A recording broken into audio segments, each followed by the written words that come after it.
21,58,608 लोगों की जनसंख्या वाले जिले को यूं सुचारू रूप से चलाने के नाम पर अररिया और फारबिसगंज 2 अनुमंडलों में विभक्त किया गया है। दोनों अनुमंडल में नगर परिषद के अलावा 6 विधानसभा और 1 लोकसभा क्षेत्र है। 742 गांव, 218 पंचायतों, 58 वार्ड और 30 सदस्यीय जिला परिषद से बने अररिया में कुल 9 प्रखंड हैं। अररिया, फारबिसगंज, रानीगंज, जौकीहाट, भरगामा, कुर्साकांटा, नरपतगंज, सिकटी और पलासी। पूरे इलाके की हालत जर्जर है। अपने संग हो रहे प्रशासनिक प्रहसन पर अररिया चुपचाप हंस रहा है, अपने नकारे जनप्रतिनिधियों के नाटक देख रहा है।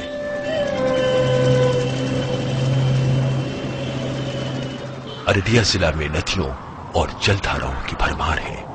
हर वर्ष इस क्षेत्र में बाढ़ आती है और साथ ही लाती है भारी जान माल, फसलों की तबाही। सड़कें बह जाती हैं। कई बार कई गांवों से मुख्यालय का संपर्क टूट जाता है। यहाँ की मिट्टी कोसी और उसकी सहायक नदियों द्वारा लाई गई रेत से बनी है। अप्रैल से सितंबर तक अच्छी बारिश होती है। आम बिहारी खान पान की तरह यहाँ के लोग भात, रोटी, मकई की रोटी, विभिन्न प्रकार के साग के सेवन करते हैं। मुस्लिम बहुल क्षेत्र होने के कारण मछली, मुर्गा, खस्सी आदि लोगों के प्रिय भोजन में शुमार है। गरीब विभिन्न तालाबों, पोखरों आदि से मछली मारकर खाते हैं। हरित क्रांति या वैज्ञानिक ढंग से खेती के पूर्व यहाँ के ग्रामीण मड़ुआ, मकई और कौनी की रोटी, मुढ़ी, घुगनी, कचड़ी, खेसाड़ी, अरहर, ओल, कुर्थी, लौकी, बटुआ, साग, लाफा, बंथुआ, कर्मी, सरसों, अलुआ आदि का खाने में अधिक इस्तेमाल करते थे।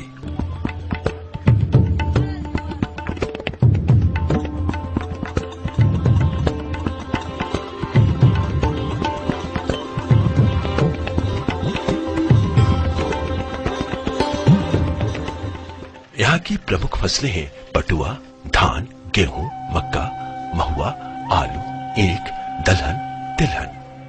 बांस, शीशम, नीम, सेमल, खैर, कदम के अलावा फलदार पेड़ जैसे नारियल, आम, अमरूद, लीची, बेल, बेर, कटहल आदि की यहाँ बहुतायत है। इसके अलावा जानवर पालन और मछली पालन यहाँ के 70% लोगों का पेशा है।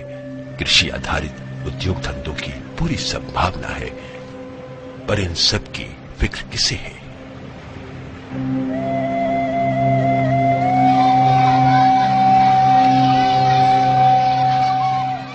जिला में शिक्षा और स्वास्थ्य की दशा भी दयनीय है। बिहार के किशनगंज जिला के बाद अररिया की साक्षरता दर सबसे कम यानी 34.85% है।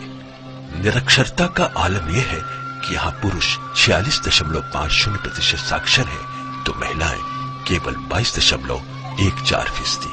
हालांकि पद्मश्री से सम्मानित रानीगंज की निवासी श्रीमती कलावती ने स्वयं निरक्षर होते हुए भी स्कूल, कॉलेज की स्थापना कराई, पर शिक्षा के मामले में आज भी अररिया को सिर झुकाना पड़ जाता है।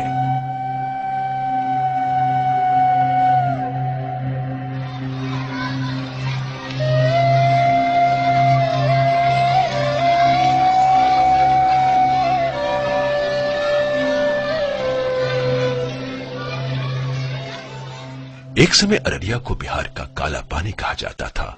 लोग यहाँ बीमारी के डर से आने से घबराते थे। कालाजार, मलेरिया, घेघा आदि बीमारियां यहाँ आम थी। अब स्थितियां बदली हैं, लेकिन सरकारी खजाने में लूट की वजह से कुपोषण जैसी समस्याओं से निजात नहीं मिल पाया है। आज जरूरत है फारबिसगंज के मशहूर डॉक्टर स्वर्गीय अलख निरंजन जैसे लोगों की, जिन्होंने आजीवन चाहे अमीर हो या गरीब चिकित्सा शुल्क के रूप में केवल 2 रुपया ही लिया।